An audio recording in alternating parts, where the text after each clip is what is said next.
오늘은 8월 세 번째 주일을 맞는 날입니다. 지난 주간에 참 며칠 동안에는 대단히 더웠던 그런 날씨로 기억이 됩니다. 비가 함께 오기도 하고 또 사라져 가면서 이제 아침과 저녁으로 또 열대야가 지나고 선선해지는 바람을 느낄 수 있습니다. 하나님의 섭리 안에서 더위가 와도 또 그 더위가 지나가는 것이죠.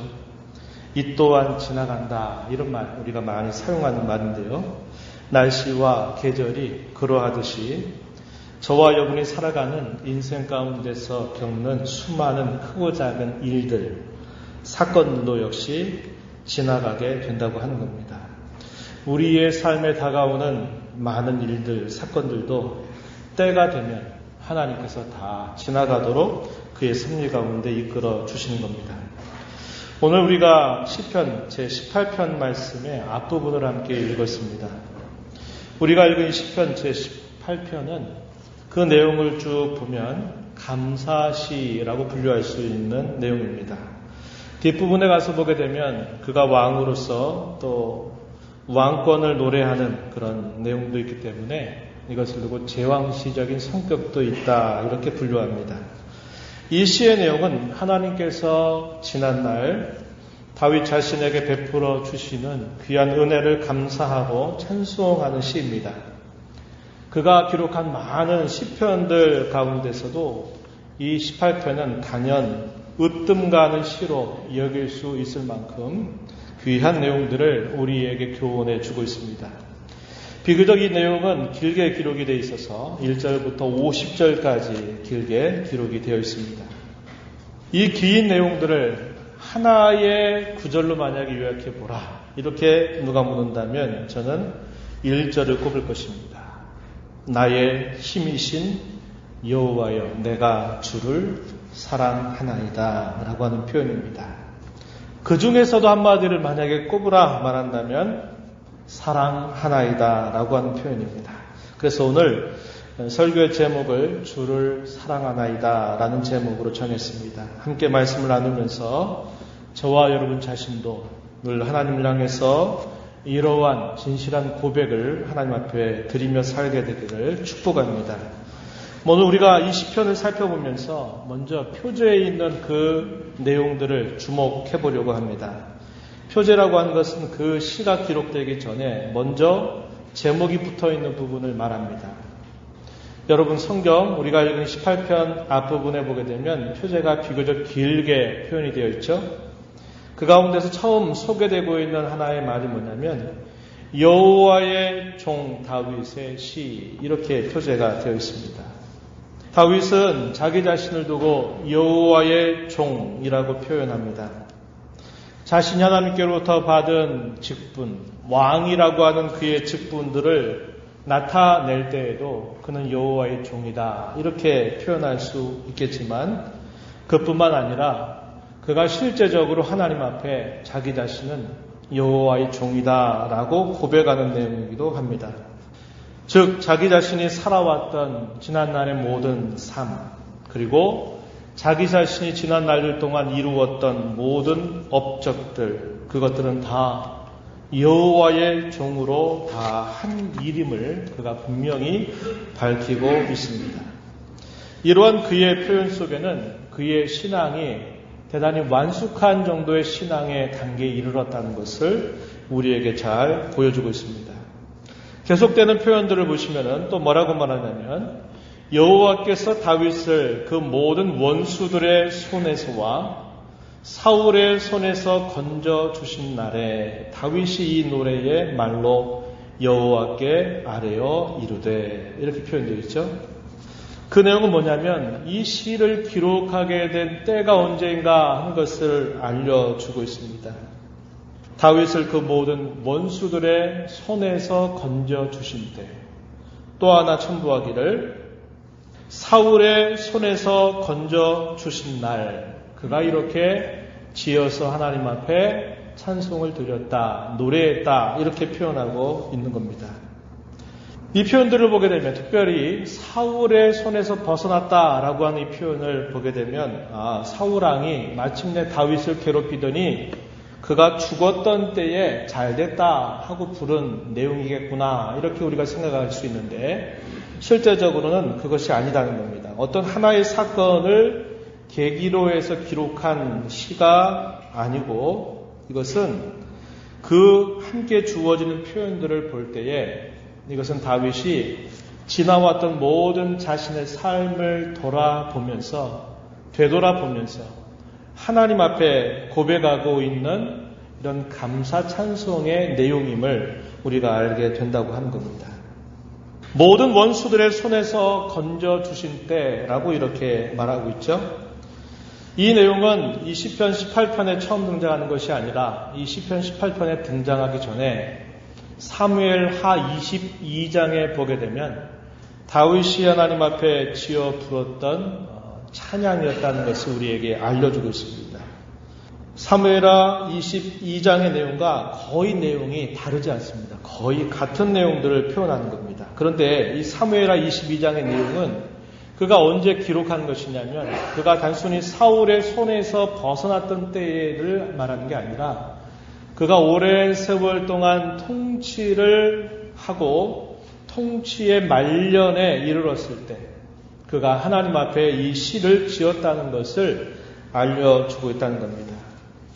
이렇게 사무엘하 22장에서 다윗이 그의 생애 말년에 가까웠을 때 이런 고백을 드렸고 그 이후에 그 내용을 모든 교회를 위한 찬송의 시로 이 시편 제18편에 기록이 되도록 하나님께서 하셨다고 하는 겁니다.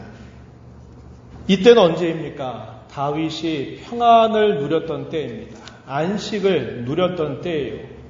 전쟁으로 인해서 아주 격한 시기를 보냈던 때가 아니고 또 지난날 참으로 오랜 시간들 동안 대적자들에 의해서 쫓기고 또 어려움을 당했던 그런 상황이 아니라 그 모든 상황들이 다 지나가고 그가 태평성대를 이루고 있는 때, 안식을 누리고 있는 때, 이방의 나라들과 전쟁을 할 때마다 한 번도 그 전쟁에 패하지 않고 항상 승리를 함으로 이 다윗이 다스리는 나라가 아주 강성해진 그때에 다윗이 이러한 내용들을 지어서 하나님 앞에 감사 찬송을 올리고 있다고 하는 겁니다. 신앙이 설익은 사람들, 아직 신앙이 여린 사람들처럼 어떤 일들을 만날 때 아주 과도하게 기뻐하다가 어떤 어려운 상황이 또 닥치게 되면 그것 때문에 쉽게 낙담하고 절망하는 그런 상황이 아니라고 하는 겁니다.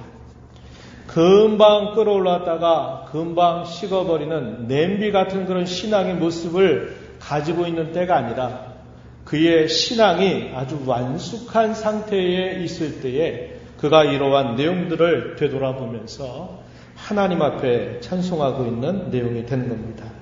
신앙이 설익은 사람들은 자신들의 고난 속에서 건짐을 받게 되면 그것 때문에 하나님께서 베풀어 주신 은혜를 쉽게 또 잊어버리고 자기 기쁨에 도취돼서 쾌락에다가 자신의 몸을 내던지거나 혹은 교만한 마음을 가지고서 허풍을 떨면서 그 모든 것이 내가 잘해서 내가 노력해서 이렇게 된 것이냐 여기면서 마땅히 받으셔야 될 하나님의 영광을 흐리게 만들어버리는 일에 매우 익숙한 사람들입니다. 그러나 다윗은 그러한 신앙에 여러 혼란기를 겪고 있는 때가 아니라 그가 아주 완숙한 상태에 있을 때에 그가 하나님 앞에 자신의 살아온 모든 삶 그리고 자신이 이룬 모든 삶의 업적들은 다 하나님께서 자신에게 주신 것이라고 그가 분명하게 고백하면서 찬송을 하고 있다고 하는 겁니다. 다윗의 생애를 우리가 잠시 생각해 보면 이 다윗은 비교적 어린 시절에 골리앗 장수를 물리치게 되죠. 그 이후에 사울의 총애를 받게 됩니다. 사울의 총애를 받으면서 그가 왕궁에도 드나드는 모습이 나타나게 되고 이 사울의 사위까지도 되는 그런 자리를 그가 차지합니다. 그런데 시간이 흘러가면서 이 사울이 돌이킬 수 없는 몇 번의 큰 죄를 범하게 되면서 하나님께서는 이 사울을 버리겠다고 말씀하시고 다윗을 기름 부어서 왕으로 세우려고 하셨습니다. 하지만 다윗은 기름 부음을 받은 이후에 그가 바로 왕이 된 것이 아니었습니다. 사울에 의해서 끊임없이 쫓기는 삶을 살아야만 했습니다. 심한 고난을 말할 수 없을 정도로 많이 당합니다. 사울이 죽을 때까지 다윗은 끊임없이 그는 도망자로 살아야만 했고 추방당한 자로 수많은 죽음의 위기를 또 죽음의 위협을 그는 견뎌내어야만 했습니다. 그리고 수많은 두려움 가운데서 그는 살아야만 했습니다. 그러다가 마침내 사울이 죽게 되고 다윗이 왕위에 오르게 되죠. 그러나 끊임없이 이 신하들도 이 다윗을 괴롭히는 겁니다. 신하들은 이 다윗을 괴롭히고 그를 향해서 계속적으로 공격하는 일들을 하게 되었던 겁니다. 그래서 다윗은 그가 왕이 되지만 대단히 불완전한 그런 왕위를 감당하게 된 겁니다. 완전히 몰락할 지경에 처할 만한 위기의 상황들도 대단히 많이 겪었던 경험이 있었습니다. 그뿐만 아니라 이방인들조차도 다윗이 계속적으로 다스리고 있는 동안에 이 다윗을 괴롭히는 일들을 쉬지 않았다고 하는 것입니다. 그래서 우리가 잘 생각해 보면 이 다윗처럼 그렇게 많은 고통과 또 그렇게 많은 고난을 겪은 사람이 이 다윗처럼 당한 사람이 있을까 하는 생각을 하게 만들어 주는 겁니다. 참 오랜 세월이었습니다.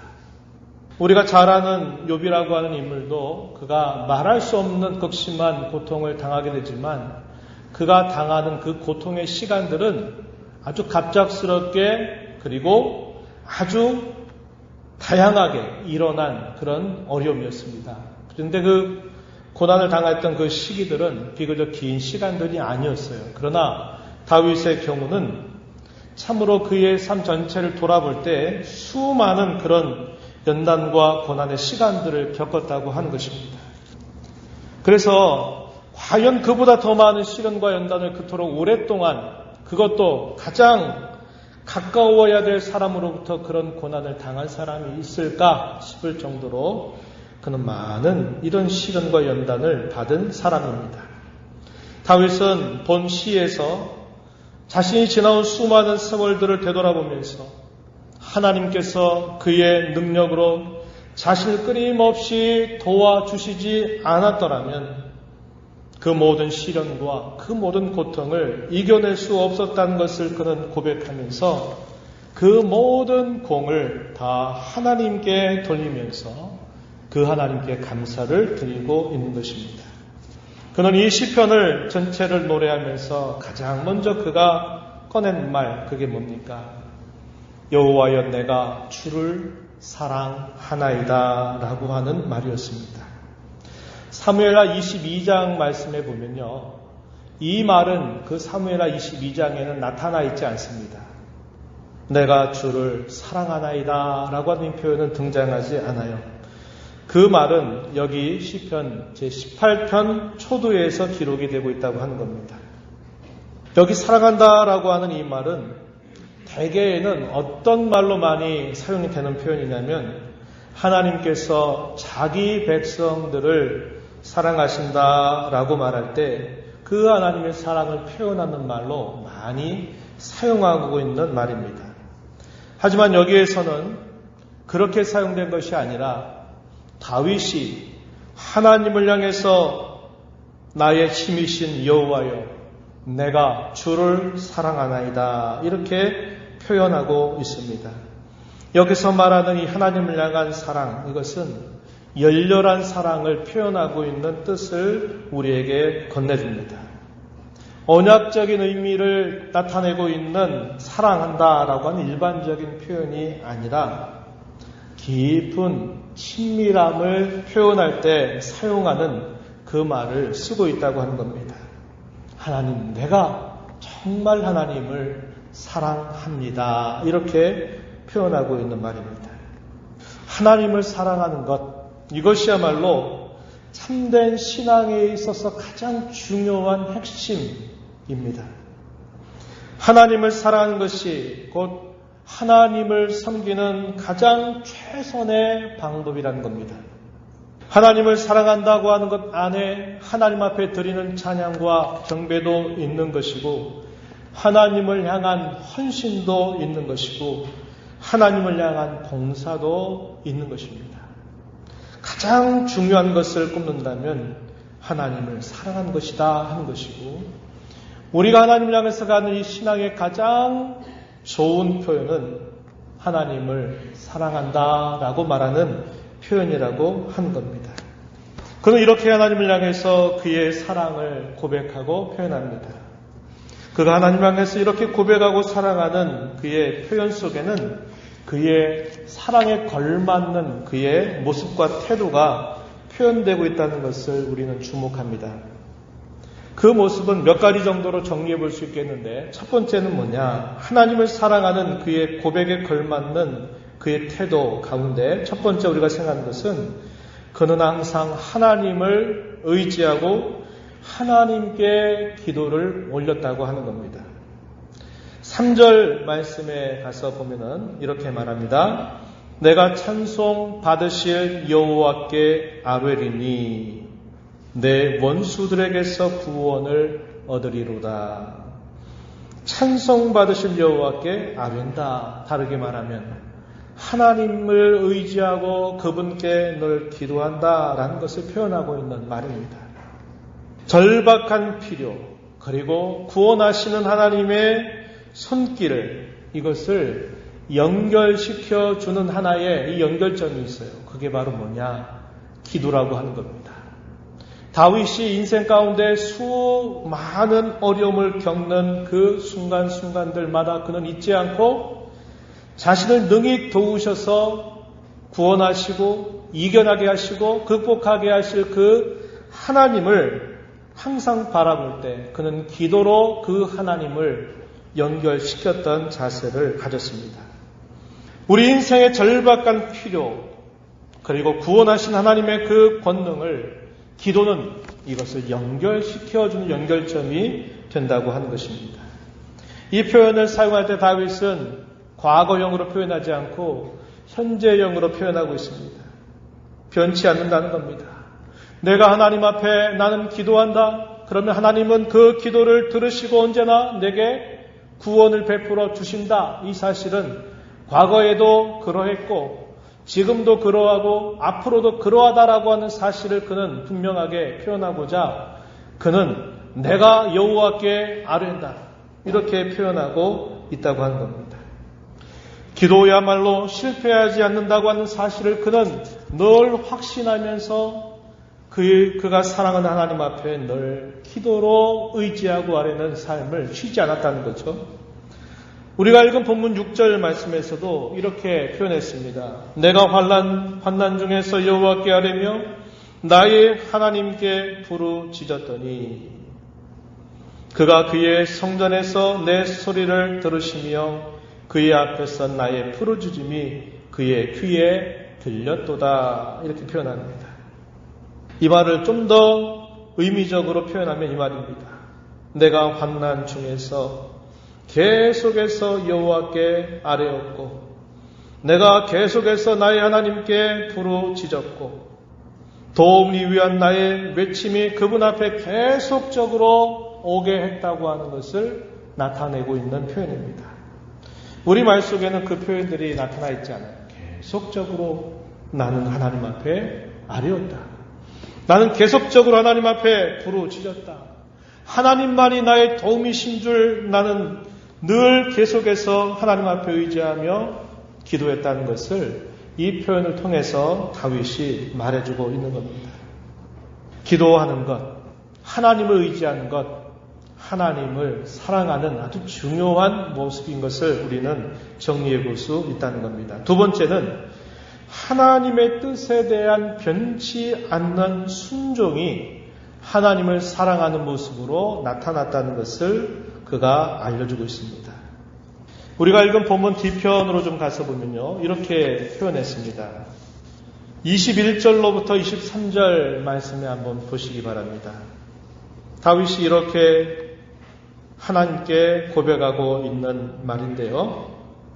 이는 내가 여호와의 도를 지키고 악하게 내 하나님을 떠나지 아니하였으며 그의 모든 규례가 내 앞에 있고 내게서 그의 율례를 버리지 아니하였음이로다. 또한 나는 그의 앞에 완전하여 나의 죄악에서 스스로 자신을 지켰나니. 이는 앞에 있는 구절과 연결되고 있는 표현이죠. 그가 여기서 표현하고 있는 이 자세는 뭐냐면 하나님께서 자신에게 원하시는 그 뜻을 나는 언제나 그 뜻 안에서 나는 붙들려고 했고 그 뜻에 순종하려고 했다고 하는 겁니다. 여호와의 도를 지키고 악하게 내 하나님을 떠나지 아니하였다. 그의 모든 규례가 내 앞에 있고 그의 율례를 버리지 아니하였다. 나의 죄악에서 스스로 자신을 지켰다라고 그는 하나님 앞에 고백하고 있는 것입니다. 말로만 하나님을 향해서 하나님, 제가 정말 하나님을 사랑합니다 라고 표현하고 있는 것만이 아니라 그가 그렇게 사랑한다고 고백하는 그의 표현에는 그의 삶 속에서 고백되고 있는 이런 진실한 모습이 있었다는 거예요. 그것이 뭐냐? 하나님의 뜻에 대한 변치 않는 순종이었다고 하는 겁니다. 우리는 시편에 그가 기록한 수많은 시들을 함께 읽어볼 수 있습니다. 그는 그의 마음 한켠이라도 하나님에게서 멀어질까 하는 것을 대단히 두려워하는 마음을 가지고 살았습니다. 언젠가 사울이 자기의 곁에 찾아와서 그 사울을 처단할 만한 아주 절호의 기회가 그에게 주어졌을 때가 있었죠. 다윗의 곁에 있던 신하들은 왕이시여 이때입니다. 이때 바로 하나님께서 오늘 이 자리를 허락해 주신 겁니다. 왕께서 단칼에 그를 치시면 이제 당신을 괴롭히는 이 사울은 끝이 날 것이고 당신은 평안한 삶을 살아갈 수 있을 것입니다. 라고 이렇게 신하들이 그에게 이야기를 했을 때 그가 어떻게 합니까? 옷자락을 칼로 조금 뱄어요. 그리고 난 다음에 그의 마음이 어떻습니까? 그의 마음이 괴로워서 견딜 수 없어 하는 겁니다. 쉽고 빠른 길. 그게 뭡니까? 자기를 무고하게 쫓고 죽이려고 했던 그 왕을 죽여버리면 되는 겁니다. 그러면 자기는 이미 기름을 부음을 받았고 자기를 따르는 그런 많은 신하들과 함께서 그 나라를 세워갈 수 있었던 겁니다. 그러나 다윗은 쉽고 빠른 길을 찾기보다는 하나님의 처분에 맡기면서 자기가 해야 할 도리들을 붙잡는 겁니다. 그리고서 차라리 내가 더 도망자의 삶을 살고 내가 더 피하는 자, 추방당한 자로 내가 더 살지라도 나는 너들의 말을 듣지 않겠다. 이렇게 말하면서 그가 왕의 옷자락을 벤 것, 그거 하나만으로도 그의 마음이 괴로워서 견디지 못하는 마음을 가졌던 것을 우리는 기억하고 있는 겁니다.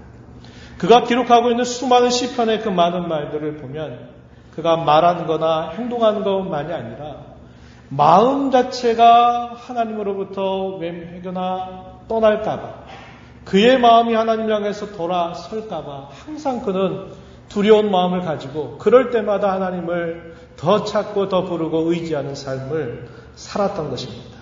왜 그럴까요? 하나님의 뜻에 대한 변치 않는 순종을 그는 늘 하기를 원했던 것이다 하는 것입니다.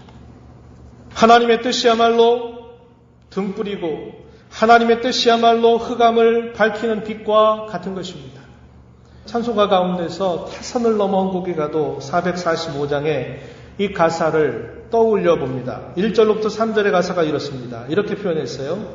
태산을 넘어 험곡에 가도 빛 가운데로 걸어가면 주께서 항상 지키시기로 약속한 말씀 변치 않네. 2절 캄캄한 밤에 다닐지라도 주께서 나의 길 되시고 나에게 밝은 빛이 되시니 길을 잃어버릴 염려 없네. 광명한 급인 마음이 받아 찬란한 천국 바라보고 할렐루야를 힘차게 불러 날마다 빛에 걸어가니. 후렴구는 이렇습니다. 하늘의 영광, 하늘의 영광. 나의 마음속에 차고도 넘쳐 할렐루야를 힘차게 불러 영원히 주를 찬양하리. 가사가 참 좋은 가사를 우리에게 전달해 주고 있죠. 태산을 넘어서 언곡에 간다 하더라도 빛 가운데로 걸어간다면 주께서 항상 지키시기로 약속하신 말씀은 변치 않는다. 이렇게 표현합니다. 그 빛이 뭘까요? 하나님의 말씀입니다. 하나님의 뜻입니다. 다윗은 이렇게 고백했습니다. 28절 말씀에 가서 보면은 이렇게 표현했어요. 주께서 나의 등불을 켜시며 여호와 내 하나님이 내 흑암을 밝히시리이다. 주께서 나의 등불을 켜신다. 온갖 대적자들이 자신을 둘러싸서 그가 흑암 가운데 어둠 가운데 그가 있을 때 주께서 자신의 등불을 켜주신다. 이렇게 말했어요. 여호와 하나님이 내 흑암을 밝혀주신다. 이렇게 말합니다. 그게 뭘까요? 하나님께서 주신 그 말씀을 부여잡는 겁니다.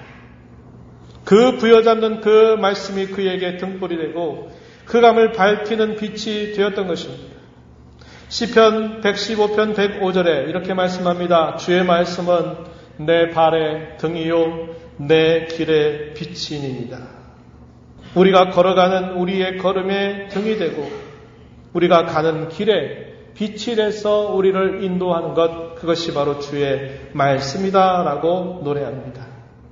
다윗은 그의 삶을 통해서 끊임없이 그 하나님의 뜻을 향한 변치 않는 순종을 하나님 앞에 드리기를 소원했던 것입니다.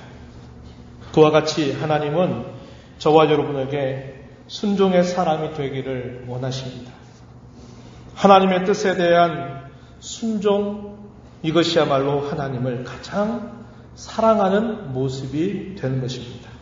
세 번째는 하나님을 향한 그의 사랑의 고백들이 이렇게 다양하게 본문 속에 표현되고 있는데요. 1절 말씀해 보니까 이렇게 먼저 말했습니다. 나의 힘이신 여호와, 이렇게 표현했어요. 나의 힘이시다. 누가요? 여호와가 나의 힘이시다. 이렇게 표현했습니다.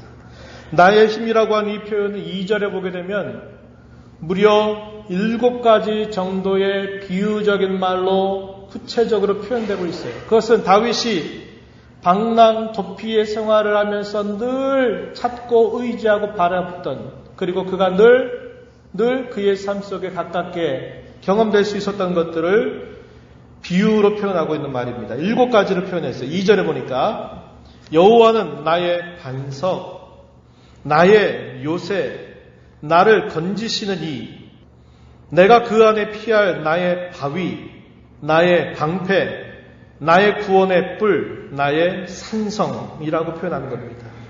이것이 다 무엇을 나타내는 걸까요?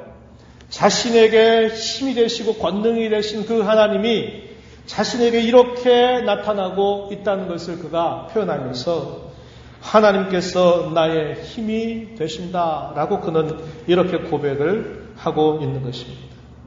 그러한 하나님을 향해서 그는 찬송 받으실 여호와라고 표현하면서 그 하나님께 영광을 돌리고 있습니다. 3절에 내가 찬송 받으실 여호와께 아뢰리니 내 원수들에게서 구원을 얻으리로다. 그가 이렇게 표현하고 있는 겁니다. 요약해 보면 하나님을 사랑한다고 라고 말하는 그의 진실한 고백 속에는 항상 그는 하나님께 부르짖고 찾고 의지하는 그런 기도가 끊어지지 않았다고 하는 것이고요. 또 하나는 하나님께서 자신에게 원하시는 그 뜻을 말과 행실만이 아니라 그의 마음으로도 그 말씀을 따라서 순종하기 위해서 그의 살아가는 생애 전체를 통해서 몸부림치면서 그가 살았다는 거예요. 그리고 세 번째는 하나님을 향한 많은 고백, 나의 이런 표현들이 있죠. 그 누구의 하나님이 아닌 바로 그 하나님이 나의 이러한 분이 되신다고 그는 고백하기를 주저하지 않았다고 하는 겁니다. 이 말씀을 우리가 한번 생각하면서 우리에게 적용을 해보려고 합니다. 본 시편은 다윗이 기록한 시이지만 오늘날 우리의 시가 되기도 합니다. 마지막 50절 말씀에 보면요, 이렇게 말합니다. 여호와께서 그 왕에게 큰 구원을 주시며 기름 부음 받은 자에게 인자를 베푸시며 영원토록 다윗과 그 후손에게로다, 이렇게 표현했습니다. 다윗과 그의 후손들이라고 하는 이 표현 속에 이것은 다윗 한 사람의 특별한 고백만이 아니라 오고 오는 모든 교회와 성도들의 고백이 될 수 있다는 것을 우리에게 알려주고 있는 겁니다. 우리가 우리의 삶에 적용한 첫 번째 이 부분을 조심하자고 말씀드리고 싶어요. 첫 번째는 우리의 신앙생활은 인격적인 신앙생활이어야 한다라고 하는 겁니다. 우리의 배은망덕한 태도를 늘 조심하자고 하는 겁니다. 우리의 신앙생활은 인격적인 신앙생활이 되어야 합니다. 이것은 일방적으로 어느 한쪽에서만 일방적으로 계속 말하고 하는 모습이 아니라 서로 쌍방적인 관계를 가져야 된다고 하는 겁니다. 받는 것은 당연한 줄로 여기면서도 주는 것은 대단히 인색한 저와 여러분의 모습이 우리의 신앙세계 속에서도 너무나 많이 나타나고 있다는 거예요. 다윗은 하나님을 향해서 사랑을 고백합니다. 그리고 그 고백에 걸맞는 삶을 통해서 하나님 사랑을 보여줍니다. 하나님께 배은망덕한 정도로 그분의 은혜를 받기만을 좋아하고 그분을 향해서 사랑하는 것을 잊고 살아가는 저와 여러분을 책망하고 있다는 겁니다. 우리는 이 점을 매우 조심해야 합니다. 하나님을 향해서 늘 은혜를 구하고 구원의 손길을 베풀어 주시기를 원하고 그렇게 말하면서도 정작은 우리가 하나님 앞에 드려야 될 우리의 사랑은 늘 잊고 산다고 하는 겁니다. 다윗은 저와 여러분에게 이 사실을 오늘 이 자리에서 책망하고 있다는 것을 기억해야 합니다. 두 번째는 하나님을 사랑하는 것이야말로 가장 하나님을 잘 섬기는 것이라는 것을 다시 한번 기억하자고 하는 겁니다. 하나님을 사랑하는 것은 그분의 말씀에 대한 변함없는 순종을 나타내는 것이라고 우리가 살펴보았습니다. 하나님을 사랑하지 않는다면 계명을 지킬 수가 없습니다. 계명을 지키는 가장 첫걸음은 하나님을 진심으로 사랑하는 데 있다고 하는 것입니다. 우리가 이 세상을 너무나 사랑하면 이 세상을 사랑하는 것만큼 하나님을 향해서 사랑하는 것을 나타낼 수 없다고 사도 요한은 우리에게 교훈해 주고 있습니다. 말씀 맺습니다. 하나님께서 먼저 저와 여러분을 사랑하신 그 은혜를 우린 늘 기억해야 합니다. 저와 여러분 또한 그분의 사랑과 은혜만을 받고 그분께 드려야 할 사랑을 가볍게 여기거나 잊어버려서는 안 됩니다. 하나님을 사랑하는 것은 곧 그분의 말씀에 대한 변치 않는 순종입니다. 좋을 때, 할만할 때만이 아니라 어려울 때, 안 될 것 같은 그러한 때에도 하나님의 말씀을 순종하는 것이고 우리의 모든 것을 그분께 의지하고 그분께 아뢰는 데 있다고 하는 것을 기억하면서 하나님을 진심으로 사랑하는 저와 여러분이 되기를 바랍니다.